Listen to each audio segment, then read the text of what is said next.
time you get this, it will be afternoon. So far, I've watered the garden, mowed the grass, took out the garbage from the curb back up to the house, gone to the store,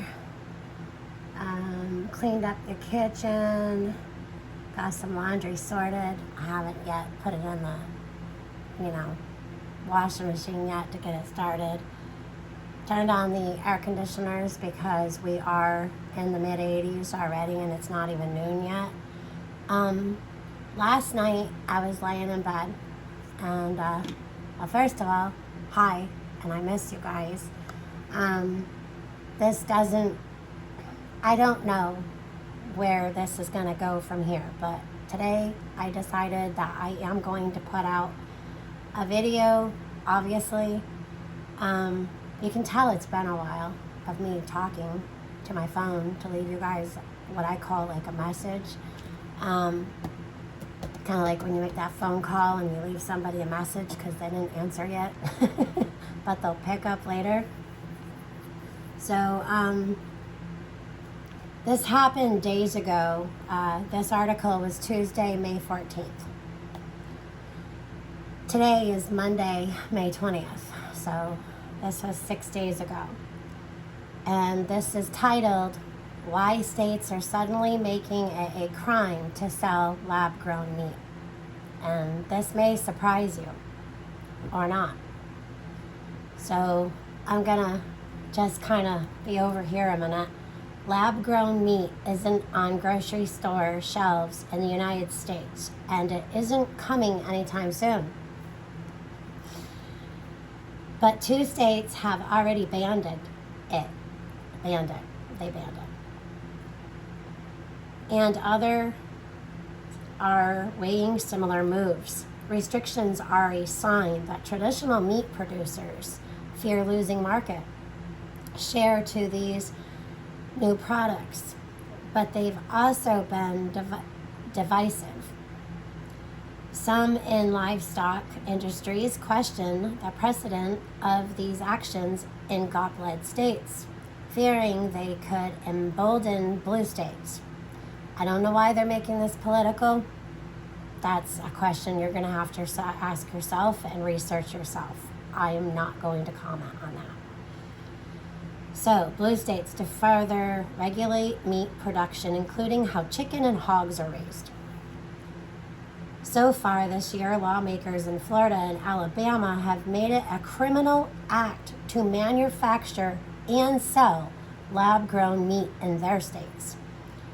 Florida Governor Ron DeSantis went first, signing a bill earlier this month and warning cellular agriculture companies, take your fake lab meat elsewhere. We're not doing that in the state of Florida.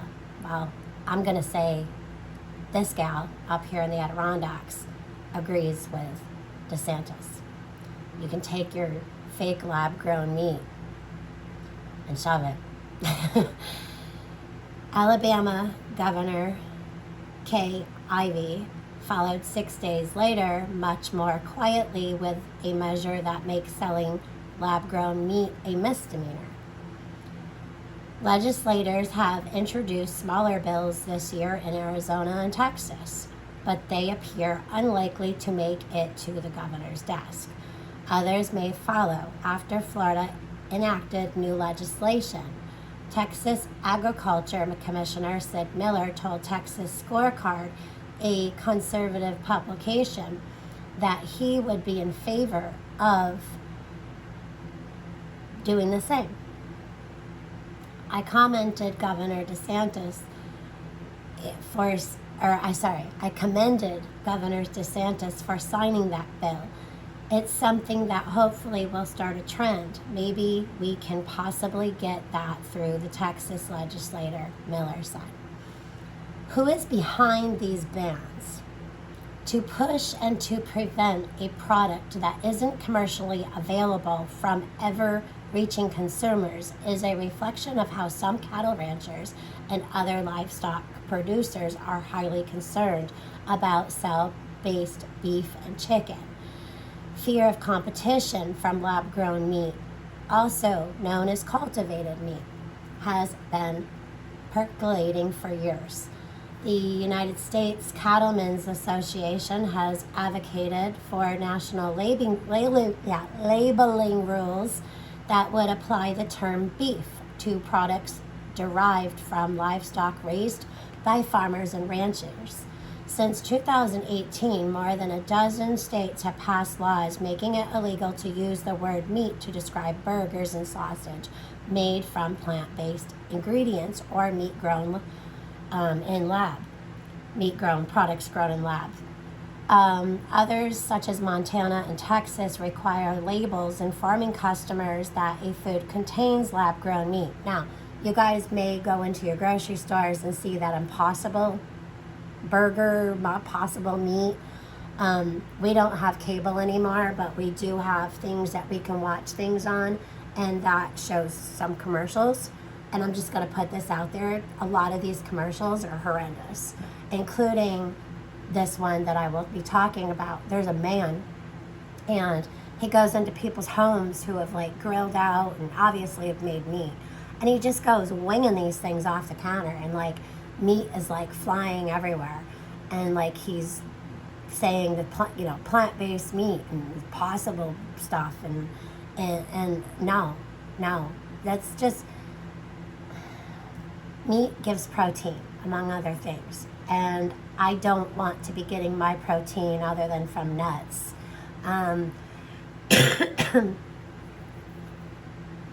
Any other way than meat, like whatever. So that's all I'm going to say. So when DeSantis signed the Florida ban earlier this month, he talked about health and safety concerns, but about the need to protect the state's farmers and ranchers. I agree. We will save our beef, he says.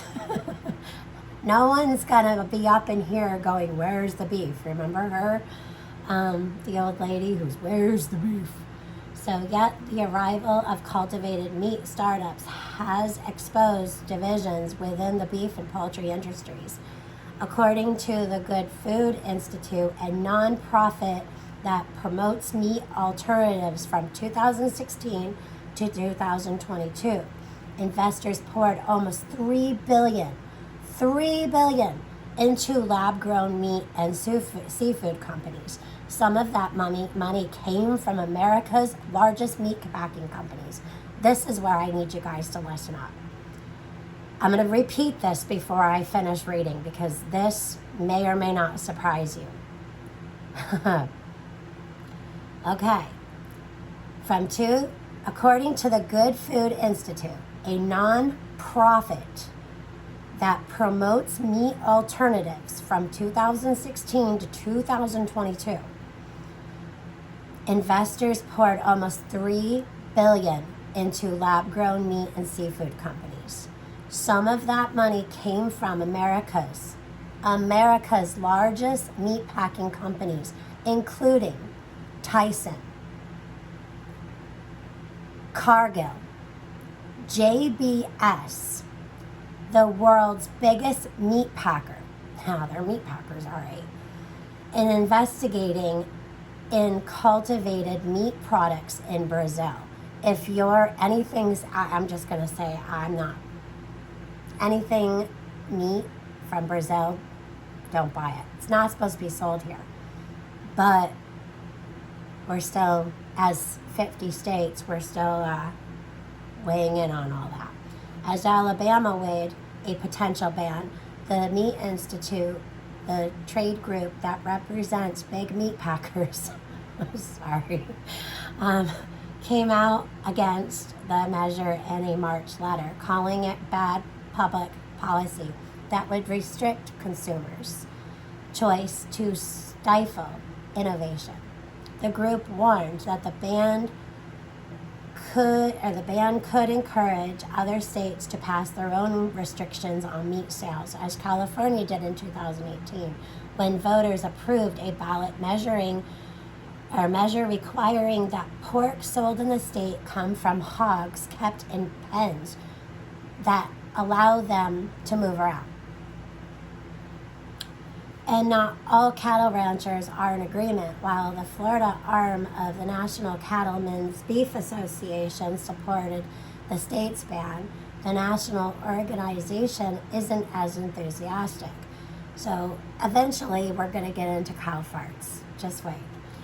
At the national level, we are not afraid to have these products come to market, said Sigrid Johans, however you say that, the National Cattlemen's Senior Director of Government Affairs. What that group does want to see is language including in the next farm bill that would require cultivated meat and plant-based foods that resemble meat to carry the label imitation. I don't want anything imitation. Imitation crab meat's kind of okay for salad. Crab meat's better. Anyway, in the same font, the same size as the word beef. So they don't want small little labels. If something says this, they want it in the same font, the same size as the word beef or chicken or pork or whatever, what have you. When people are looking at that label, they should know exactly what they're buying, Johan said, which I agree. But I don't want it being sold at all, if you know what I mean. So what's the argument for cultivated meat? Supporters envision a future where meat is grown from cells in laboratories, not pastures. This, they argue, would not only help meet the world's increasing demand for protein, it would also solve some of the livestock industry's most stubborn problems, such as animal cruelty. PETA's probably all up in this. And the fact that livestock production is estimated to cause about 12% of all human climate pollution globally. All right, so they're saying that this livestock industry is estimated to cost about 12% of human-related climate pollution globally. All right, well, I'm a strong believer that God takes care of all that.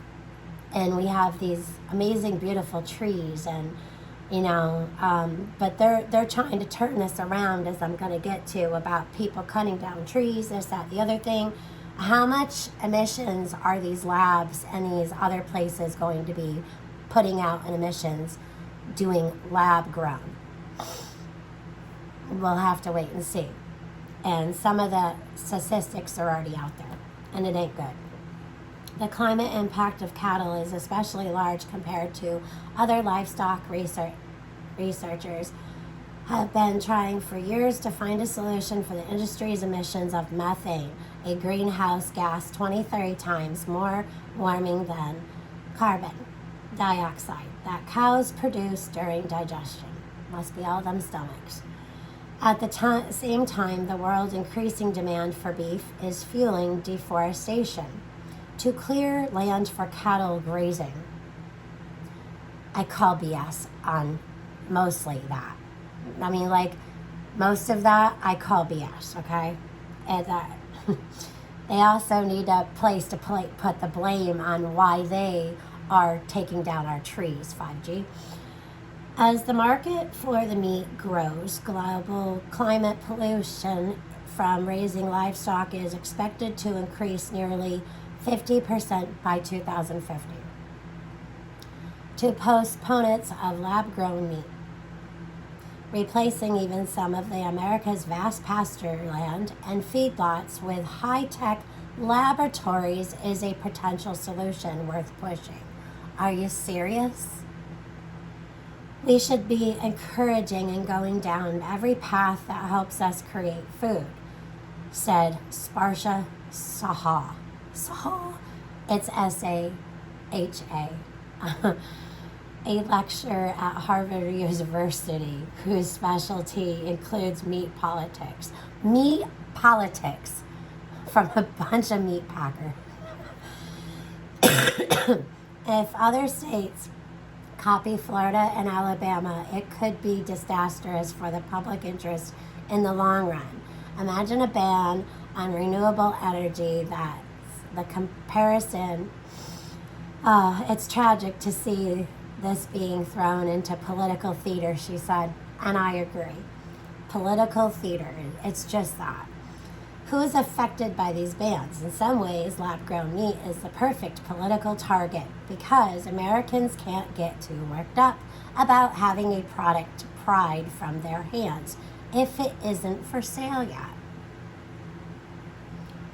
Only the few companies have won approval from the Agriculture Department and the U.S. Food and Drug Administration to make lab-grown meat in the United States, and still have to overcome hurdles before they can sell it to restaurants and grocery stores. Some of those obstacles are regulatory and some are scientific. The companies will also have to find ways to make their products cost competitive with the meat on offer today. What are they going to do, make it cheaper? I still ain't buying it, but think about it. A lot of these people pinching pennies already are gonna maybe be weighing that in because, well, if I can get this for cheaper, and they're gonna think it's gonna give them the same amount of like nutrients. For good meat and upside down foods, Upside Foods, a pair of Bay Area food technology companies that have been working on cultivated meat for years. The bans in Florida and Alabama are not likely among the company's top concern. The bans are disappointing, but they're a distraction from our primary focus right now, which is commercialization.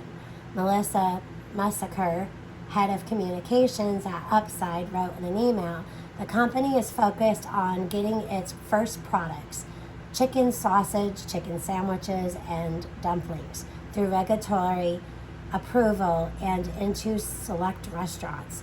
Demand for meat is expected to double in 2050. What are they doing? Why is it going to be such...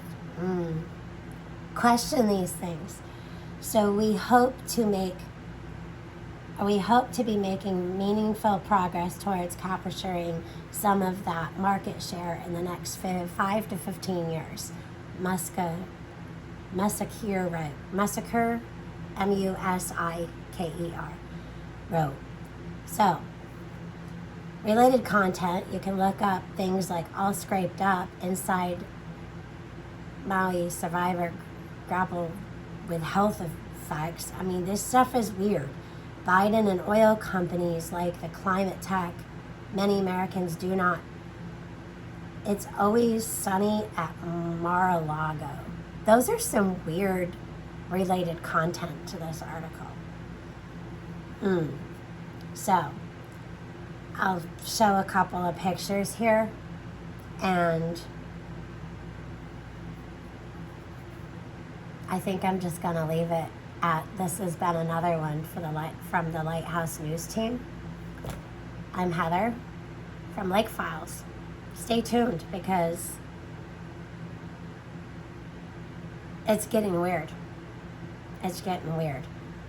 And they're making our food political. Yeah. Y'all have a great day. God bless in Jesus' name.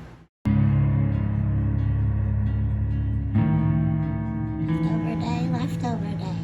Hot sausage with peppers and onions, smothered in mustard. Yep, mustard. Yummy-licious boneless pork rib. Seasonings, Sweet Baby Ray's, baby, and a half a piece of pizza, which is little. This is how we clean out the fridge.